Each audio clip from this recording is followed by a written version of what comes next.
اگه تو هم خیاطی بلد نیستی میتونی این مانتوی پاییزه زیبا رو به روش قیچی بر بدوزی. تا انتهای این ویدیو با من همراه باش. ابتدا پارچه رو از عرض دولا میکنیم طوری که ترکی روی ترکی قرار بگیره. بعد از گرفتن سرکجه پارچه 1 سانت از بالای پارچه پایین میایم و به صورت خط افقی امتدادش میدیم. همچنین از قسمت ترکی هم 1 سانت داخل میریم و تا پایین کادرمون امتدادش میدیم. حالا از ابتدای کادرمون یعنی محل تلاقی این دوتا خط به اندازه 8 سانت رو روی خط افقی علامت میزنم و همچنین روی خط عمودی دوباره از همین نقطه به اندازه 13 الی 14 سانت رو پایین میام و علامت میزنم و به صورت هلال این دوتا علامت رو به هم وصل میکنم. و باز هم خطکش رو روی این نقطه ابتدای کادرمون قرار میدم و به اندازه 35 سانت روی خط افقی علامت میزنم. از سر 35 سانت هم به اندازه 5 سانت به سمت پایین میرم و علامت میزنم. این 5 سانتی که پایین اومدم رو به بیخ گردن بس میکنم. از انتهای این خطی که رسم کردیم بین 24 الی 26 سانت بسته به سایزتون به صورت یک خط راست باید پایین بیایم. هر مقدار که خواستین پایین بیاین باید به علاوه 2 سانتش کنید. مثلا اگر من 24 سانت رو بخوام پایین بیام باید به علاوه 2 سانت عدد 26 رو پایین بیام و علامت میزنم. این عدد رو هم به صورت یک خط راست پایین میایم و علامت میزنیم. حالا از ابتدای کادرمون بلندی مانتو رو پایین میام. هر مقداری که بلندی مانتومون بود باید 4 سانت بهش اضافه کنیم. 2 سانت برای زاپاس دوغ و 2 سانت هم برای زاپاس برش افقی که قرار روی مانتو بزنیم. من بلندی مانتوم رو 85 سانت در نظر گرفتم. شما میتونید هر مقداری که مد نظرتون هست پایین بیاین و علامت بزنید. بلندی که پایین اومدیم رو به صورت خط افقی امتداد میدیم.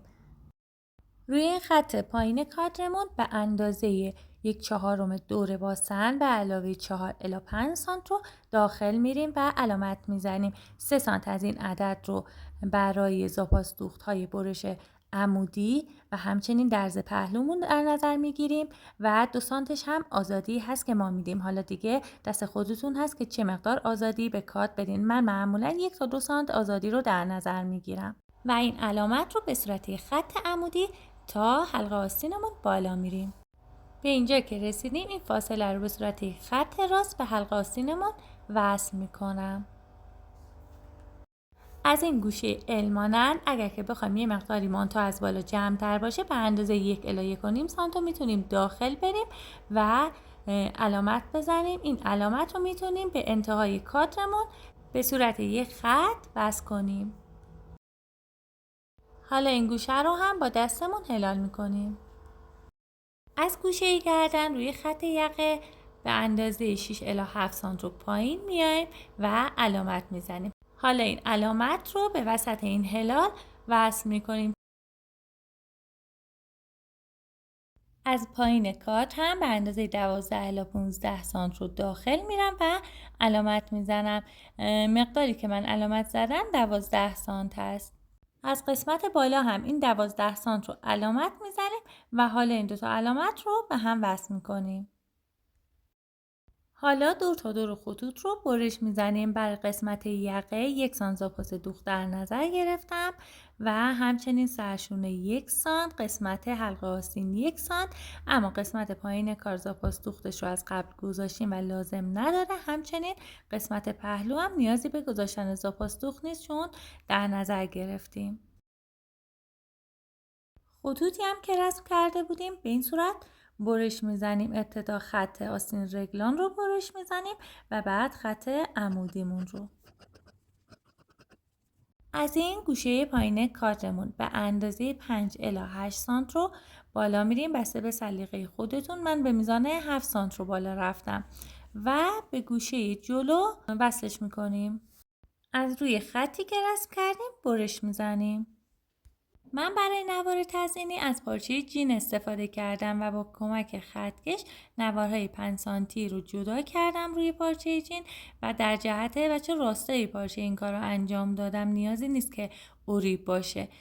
این 5 سانت 5 سانت این فضا رو جدا کردم و برش میزنم. نوارهایی که برش زدیم رو از وسط تا میکنیم و اتو میکنیم.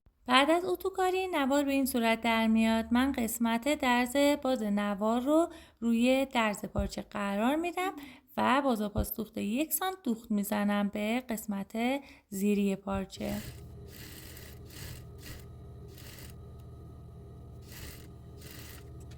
نوار رو به این تیکه که وصل کردیم حالا قسمت دیگه کار رو هم روی این درز قرار میدیم و با سوزن ثابت میکنیم و بعد این درز رو تا 3 الی 4 سانت مونده به پایین کار دوخت میزنیم. برای دوختش هم از سمتی که دوخت قبلی رو انجام دادیم کارمون رو قرار میدیم زیر پایه چرخ که دوخت قبلی از روی کار مشخص نباشه. حدوداً 20 سانت ابتدایی درزمون رو سردوز میزنیم و بعد کار رو برمیگردونیم به رو و تا پایین اتوکاری این قسمت رو انجام میدیم. دوباره نوار 5 سانتی رو به اندازه این درزمون دولا میکنیم، اتوکاریش رو انجام میدیم، روی درز قرار میدیم و به قسمت پایین دوختش میزنیم، یا اینکه به طور همزمان درزها رو روی هم قرار میدیم و با هم دیگه دوخت میزنیم.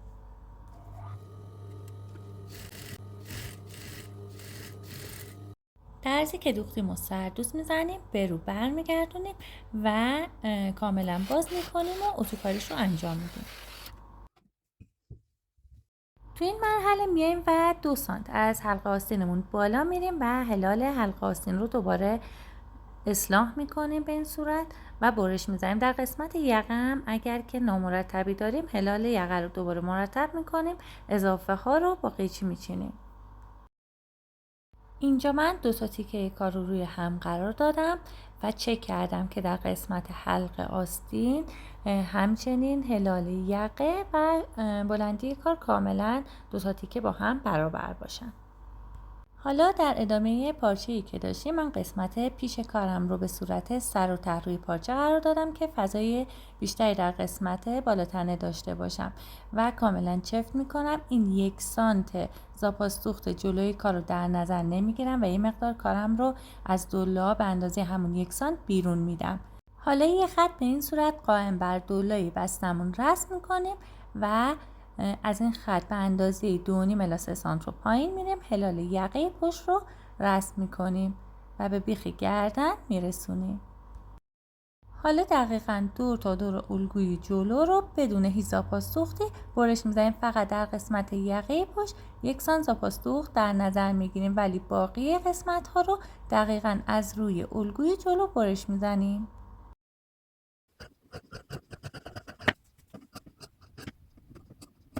قسمت پایین کارم به صورت خط راست برش میزنیم. به خاطر برش عمودی که داشتیم این فاصله از چیزی که توی الگو کشی داشتیم بیشتر شده و ما میتونیم به اندازه 1.5 الی 2 سانت رو که ترجیحاً 2 سانت خیلی بهتر است داخل بریم و به انتهای سرشونمون صفرش کنیم. برای برش سجاف پارچه از ترکی دولا میکنم، تیکه پیش مانتو روی لبه پارچه قرار میدم و هلال یقه رو کپی میکنم. از سرشونم 5 الی 6 سانت رو علامت میزنم و از قسمت پایین کار هم اندازه پهنای برشمون علامت میزنم و پایین کار رو دقیقاً مشابه برش کپی میکنم. حالا این 2 تا علامت رو به هم وصل میکنم. دور تا دور سجاف رو بدون زاپاس دوخت و از روی خطوطی که رسم کردم برش میزنم و قسمت پشت سجاف رو لاین میچسبونیم. سجاف رو به این صورت روی قسمت پیش کارمون قرار میدیم و یقه قسمت جلویی کار و پایین کار رو با زاپاس 1 سانت دوخت میزنیم.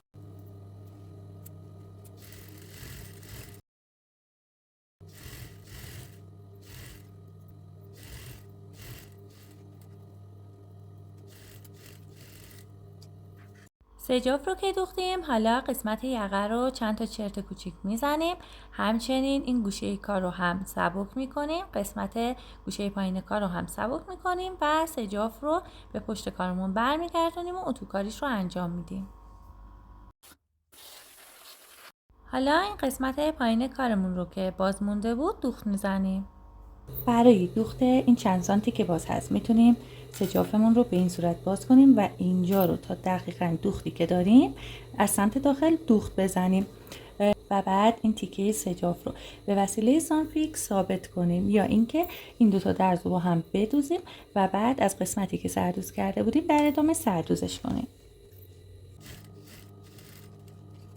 حالا قسمت پایین کار کاملا مهار شده. میتونیم قسمت سجاف رو از حدوداً 10 سانت بعد از برشمون به همدیگه چفت کنیم و با این درز کاملا یه دوخت بزنیم که مهار بشه، یا اینکه به وسیله زانفیکس این کار رو بچسبونیم. برای سجاف پشت کار یه تیکه از پارچه رو به این صورت دولا کردم. قسمت پشت کارمون روش قرار میدم طوری که دولای بسته پشت کار روی دولای بسته پارچه قرار بگیره و یقه رو برش میزنم از سرشونه به اندازه‌ای که برای سرشونه جلو سجافش در نظر گرفتیم. اینجا هم همون مقدار رو علامت میزنم و پایین سجاف رو هم هلال میکنم طوری که از دولای بسته حدوداً 10 الی 12 سانت ارتفاع داشته باشه. قسمت پشت سجاف رو هم لای میچسبونم. تیکای پیش کار رو روی قسمت پشت قرار میدم طوری که روی خوب به روی خوب قرار بگیره و حالا سجاف یقه پشت رو اینجوری قرار میدم و سرتاسر سرشونه و یقه پشت رو دوخت میزنم. برای دوخت تمیز این قسمت سجاف حتما پست بعدی رو ببین که نکاتش رو به طور کامل آموزش دادم. بعد از دوخت سجاف سرشونه رو به سمت پشت کار میخوابونیم و اتوکاریش رو انجام میدیم. برای آستین هم میایم و بلندی حلقه آستین رو اندازه میزنیم. هر مقداری که بود میشه پهنای کادر ما. حالا به این صورت پارچه رو چهارلا میکنیم و از دولای بسته 1 سانت رو پایین میایم برای زاپاس دوخت. حالا بلندی حلقه آستینمون رو به صورت افقی روی این کادر علامت میزنیم. برای ارتفاع هم هر مقداری که دوست داشتیم بلندی آستینمون بود پایین میایم و علامت میزنیم. از پایین کادرمون هم دور مچ دلخواهمون رو که به اندازه 16 الی 20 سانت سلیقه‌ای هست رو میتونیم داخل بدیم و این دوتا نقطه رو به هم وصل کنیم. از این گوشه کادرمون هم میتونیم به اندازه 3 الی 5 سانت رو پایین بیایم و علامت بزنیم. وسط کادرمون رو هم پیدا میکنیم و این علامت رو به وسط کادرمون به این صورت میرسونیم. دور تا دور خطوطی که رسم کردیم رو با زاپاس دوخت 1 سانت برش میزنیم. وسط آستین رو هم با یه علامت مشخص میکنم. پاکتی آستین رو به روشی که توی پست قبل آموزش دادم آماده میکنیم و حالا وسط آستینی که مشخص کردیم رو روی سرشونه قرار میدیم. ابتدا و انتهای آستین رو هم با گیر ثابت میکنیم و آستین رو میدوزیم. بعد از دوخت آستین و سردوز اون قسمت پیش کارمون رو روی پشت قرار میدیم به این صورت طوری که درزهای پهلو و آستین روی هم قرار بگیرن و این درز رو سر تا قسمت پایین کار دوخت میزنیم. پایین مانتو رو هم به اندازه 2 سانت تا میزنیم و سر تا سمت دیگه کارمون دوخت میزنیم. مانتوی پاییزه ما به همین راحتی آماده شد. امیدوارم که این آموزش رو دوست داشته باشید. بفرست برای اون دوستت که میدونی بهش احتیاج داره. ممنونم که با لایک و سیو و شیر از این پست حمایت میکنی.